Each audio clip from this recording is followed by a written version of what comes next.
ദൈവനാമം വാഴ്ത്തപ്പെടുമാറാകട്ടെ. കർത്താവിന്റെ കൃപയാൽ ഒരു പ്രാവശ്യവും കൂടെ AIPFC നടത്തി വരുന്ന വചന പ്രഭാഷണ പരമ്പരകളോട് സന്ധിക്കുവാനായി ദൈവം തന്ന നല്ല അവസരത്തിനായി ഞാൻ ദൈവത്തെ സ്തുതിക്കുന്നു. നിങ്ങൾക്ക് ഏവർക്കും കർത്താവായ യേശുവിന്റെ നാമത്തിലുള്ള സ്നേഹങ്ങളെ അറിയിക്കുകയാണ്. ഞാനിന്ന് നിങ്ങളുമായി ഷെയർ ചെയ്യുവാൻ ആഗ്രഹിക്കുന്ന ചെറിയ വിഷയം വേണമെങ്കിൽ ഹെഡിങ് ഇങ്ങനെ നൽകാം: നീർപ്പൊയ്കയാകുന്ന മരുഭൂമി. നീർപ്പൊയ്കയാകുന്ന മരുഭൂമി. മരുഭൂമി എന്ന് കേൾക്കുമ്പോൾ തലയ്ക്ക് മുകളിൽ കത്തിക്കാളുന്ന സൂര്യൻ, കാൽ കീഴിൽ ചുട്ടുവഴുത്ത മണൽ, ചുറ്റിലും വീശി അടിക്കുന്ന തീക്കാറ്റ്, ഇതൊക്കെയാണ് നമുക്ക് ഓർമ്മ വരിക. ഒരിക്കലും ആരും മരുഭൂമിയിൽ പാർക്കുവാൻ ആഗ്രഹിക്കുന്നില്ല. പട്ടണങ്ങളിലെ ഒരു സൗകര്യവും ലഭ്യമില്ലാത്ത ഒരു സ്ഥലത്ത് ഒരുവൻ വല്ലവിധേനയും അകപ്പെട്ടു പോയാൽ എത്രയും പെട്ടെന്ന് ഇവിടെ നിന്ന് രക്ഷപ്പെടുവാൻ വെമ്പൽ കൊള്ളുകയാണ് പതിവ്. ഇങ്ങനെയുള്ള നെട്ടോട്ടത്തിനിടയിൽ ദാഹവും ക്ഷീണവും അവനെ അലട്ടുക എന്നത് സ്വാഭാവികമാണ്. ഈ സമയത്ത് ദാഹജലത്തിനായുള്ള വാഞ്ച അവനിൽ ഉടലെടുക്കുകയും അവൻ്റെ ദൃഷ്ടി ചുറ്റുപാടുകളിലേക്ക് പതിയുകയും ചെയ്യും. ഈ സന്ദർഭത്തിൽ ദൂരെ ഒരു ജലാശയം ഉള്ളതായി അവന് തോന്നുകയും ആർത്തിയോടെ ആ സ്ഥലത്തെത്തുമ്പോൾ ആ ജലാശയം വീണ്ടും ദൂരെയാണെന്ന് മനസ്സിലാകും. എത്ര ഓടിയാലും കണ്ടെത്തുവാനോ ദാഹം തീർക്കുവാനോ കഴിയാത്ത ഈ ജലാശയ കാഴ്ചയ്ക്ക് ഓയസിസ് അഥവാ മരീചിക എന്ന് പറയും. പക്ഷെ ദൈവത്തിൻ്റെ സ്വന്തം നാടായ കേരളത്തിൽ മരുഭൂമിയുടെ കെടുതികൾ നമ്മെ അലട്ടുന്നില്ലെങ്കിലും മരുഭൂമിക്ക് തുല്യമായ ചുട്ടുപൊള്ളുന്ന അനുഭവങ്ങൾ നമ്മെ വേട്ടയാടുന്നില്ലേ? ഒരല്പം ആശ്വാസനായി നാം മുട്ടിയ വാതിലുകളും നാം സമീപിച്ച വ്യക്തികളും നമ്മുടെ മുന്നിൽ എത്രയോ പ്രാവശ്യം മരീചികളായി മാറിയിരിക്കുന്നു. നമുക്കകപ്പെട്ട അനുഭവത്തിൻ്റെ കാഠിന്യം, നമ്മൾ ഏൽപ്പിച്ച മുറിവുകൾ പലപ്പോഴും മായാതെ നമ്മുടെ മനോമുഖരത്തിൽ ഇന്നും തെളിഞ്ഞു നിൽക്കുകയല്ലേ?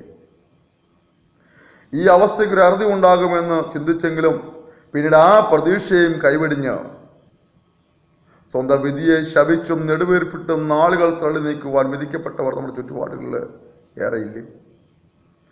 മരുഭൂമിയിലെ യാത്രികന് ഒരു തണലും ദാഹജലവും കണ്ടെത്തുക എന്നത് ക്ഷിപ്രസാധ്യമല്ലെന്ന് മാത്രമല്ല, ചിലപ്പോഴെങ്കിലും അത് അസാധ്യമെന്നും വന്നേക്കാം. നിങ്ങളായിരിക്കുന്ന സാഹചര്യത്തെക്കുറിച്ച് ഇന്ന് നിങ്ങൾ എന്തു പറയുന്നു? ഇതിനൊരു മോചനം എനിക്കോ കുടുംബത്തിനോ ഉണ്ടാകില്ല എന്ന് വിധിയെഴുത്ത് നടത്തി നിങ്ങൾക്ക് തന്നെ ഒരു തടവറ സൃഷ്ടിച്ചിരിക്കുകയാണ്.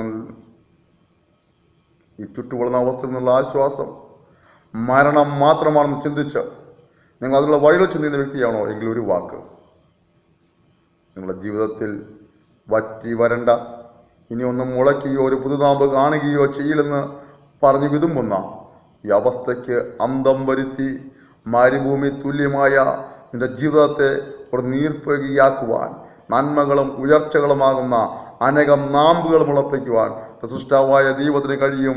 അതിനാൽ ഇന്ന് തന്നെ ആ സൃഷ്ടാവുമായുള്ള ബന്ധം പുനഃസ്ഥാപിക്കുക. ഞാൻ ഒരുപാട് ദൈവത്തെ വിളിച്ചതാ, ഫലമൊന്നും കണ്ടില്ല. ദൈവമുണ്ടെന്ന് തോന്നുന്നില്ല എന്നൊക്കെ ഒരു പക്ഷേ നിങ്ങൾ പറഞ്ഞേക്കാം. അല്ല, ഒരു കാര്യം മനസ്സിലാക്കണം: ദൈവം ഇല്ലാഞ്ഞിട്ടല്ല നിന്റെ പ്രാർത്ഥനയ്ക്ക് മറുപടി ലഭിക്കാതിരുന്നത്, മറിച്ച് ദൈവം പാപികളുടെ പ്രാർത്ഥന കേൾക്കുന്നില്ല. അവന്റെ പ്രാർത്ഥനയ്ക്ക് ഉത്തരം ലഭിക്കണമെങ്കിൽ ദൈവത്തെ ഭയപ്പെടുന്നവനും അവൻ്റെ കൽപ്പനകൾ അനുസരിക്കുന്നവനുമാകണമെന്ന് സാരം. യോഹന്നാൻ 8:31, സദൃശവാക്യം 28:9, യെശയ്യാവ് 59:1-2 വാക്യങ്ങൾ വായിക്കുമ്പോൾ മേൽപ്പറഞ്ഞ ആശയം നമുക്ക് വളരെ വ്യക്തമായി കാണാൻ കഴിയും. ഞാൻ പാപിയില്ലെന്ന് നിങ്ങൾക്ക് പറയാൻ കഴിയുമോ? നമുക്ക് പാപമില്ലെന്ന് നാം പറയുന്നെങ്കിൽ നമ്മെ തന്നെ വഞ്ചിക്കുന്നു, സത്യം നമ്മിൽ ഇല്ലാതെയായി. 1 യോഹന്നാൻ 1:8. നാം പാപം ചെയ്തിട്ടില്ല എന്ന് പറയുന്നെങ്കിൽ യേശുവിനെ അസത്യവാദിയാക്കുന്നു, അവൻ്റെ വചനം നമ്മിൽ ഇല്ലാതെയായി. 1 യോഹന്നാൻ 1:10. നാം ഏവരും ദൈവം പാകെ പാപികളും ശിക്ഷയ്ക്ക് അർഹരുമാണ്. റോമർ 3:23, 3:19. നാം രക്ഷ പ്രാപിക്കുവാൻ ദൈവം ഒരുക്കിയ ഏകരക്ഷകൻ കർത്താവായ യേശു ക്രിസ്തു. അപ്പോസ്തല പ്രവൃത്തി 4:12. യേശുവിൻ്റെ ക്രൂശ് മരണം നമ്മുടെ പാപങ്ങൾക്ക് നാം ശിക്ഷ കേൾക്കുന്നതിന് പകരം യേശു ആ ശിക്ഷ ഏറ്റുവാങ്ങിയതിൻ്റെ പരിണത ഫലമാണ്. യെശയ്യാപ്രവചനം 53 അധ്യായം 5-6 വാക്യങ്ങൾ, 1 പത്രോസ് 2:24. യേശുവിൻ്റെ ക്രൂശ് മരണം എൻ്റെ പാപങ്ങളുടെ ശിക്ഷയിൽ നിന്ന് രക്ഷിപ്പാനാണെന്ന് വിശ്വസിച്ച് ആര് ദൈവത്തോട് പാപങ്ങൾ ഏറ്റുപറഞ്ഞ് ഉപേക്ഷിക്കുന്നവോ ആ വ്യക്തിയെ യേശുവിൻ്റെ രക്തത്താൽ കഴുകി പാപം പോക്കി ശുദ്ധീകരിക്കുകയും അവനെ ദൈവവനാക്കുകയും സ്വർഗീയ അനുഗ്രഹത്തിന് അവകാശിയാക്കുകയും ചെയ്യുന്നു. 1 യോഹന്നാൻ 1:7 മുതൽ 9 വരെയും, യോഹന്നാൻ 1:12, റോമർ 8:17. നിങ്ങളുടെ ജീവിതത്തിൽ യേശു ക്രിസ്തുവുമായുള്ള വിശ്വാസത്താലും ആശ്രയത്താലും പാപക്ഷമ പ്രാപിച്ചൊരു അനുഭവം ഉണ്ടായിട്ടുണ്ട്. ഇതുവരെ അങ്ങനെ ഒരു അനുഭവം ഉണ്ടായിട്ടില്ല എങ്കിൽ ഈ സമയം അതിനുവേണ്ടി വിനിയോഗിക്കുവാൻ ഞാൻ നിങ്ങളെ സ്നേഹബുദ്ധിയ ഓർമ്മിപ്പിക്കുകയാണ്. ലളിതമായ നടപടിക്രമത്തിലൂടെ പാപിയായ മനുഷ്യന് പരിശുദ്ധനായ ദൈവവുമായുള്ള ബന്ധം പുനഃസ്ഥാപിക്കാൻ കഴിയും. ഞാൻ പറയുന്നത് നിങ്ങൾ ശ്രദ്ധിച്ചാൽ, ദൈവമേ, സകല മനുഷ്യരും അങ്ങയുടെ മുമ്പിൽ തെറ്റുകാരും ശിക്ഷയ്ക്ക് അർഹതവുമായതിനാൽ ഞാനും അഗണത്തിൽപ്പെടുന്നെന്ന് വിശ്വസിക്കുന്നു. എൻ്റെ പാപമോചനത്തിനായി മാനുഷിക പ്രവർത്തികൾ അപര്യാപ്തമെന്ന് ഞാൻ മനസ്സിലാക്കുന്നു. എന്നെ രക്ഷിപ്പാൻ യേശു എനിക്ക് വേണ്ടി മരിച്ചു എന്ന് വിശ്വസിക്കുന്നു. ഇന്നു മുതൽ ഞാനൊരു ദൈവവിധലായി ജീവിക്കുവാൻ എന്നെ തന്നെ സമർപ്പിക്കുന്നു. എൻ്റെ പാപങ്ങളെ ക്ഷമിച്ച് സ്വർഗീയ സമാധാനത്തിലും സന്തോഷത്തിലും നിറയ്ക്കണമേ. യേശുവിന്റെ നാമത്തിൽ ആമേൻ. ഈ ഒരു ലഘു പ്രാർത്ഥന ആത്മാർത്ഥമായി ചൊല്ലിയ നിമിഷം മുതൽ നിങ്ങൾ പാപം മോചിക്കപ്പെട്ടവനാണ്, പിന്നെ നിങ്ങൾക്ക് പാപത്തിന് ശിക്ഷ ഉണ്ടാവില്ല. റോമലേഖനം 8:1 പറയുന്നു, അതുകൊണ്ടിപ്പോൾ ക്രിസ്തുവേശുള്ളവർക്ക് ഒരു ശിക്ഷാവിധിയില്ല. യേശു ക്രിസ്തുവുമായി വ്യക്തിപരമായ ബന്ധം സ്ഥാപിച്ചതിലൂടെ നിങ്ങൾ ദൈവിക ഭരണത്തിന് കീഴിലാവുകയാണ്. നിങ്ങളുടെ ശിഷ്ടായുസ് ദൈവകാര്യങ്ങളിൽ സുരക്ഷിതമാകുന്നു.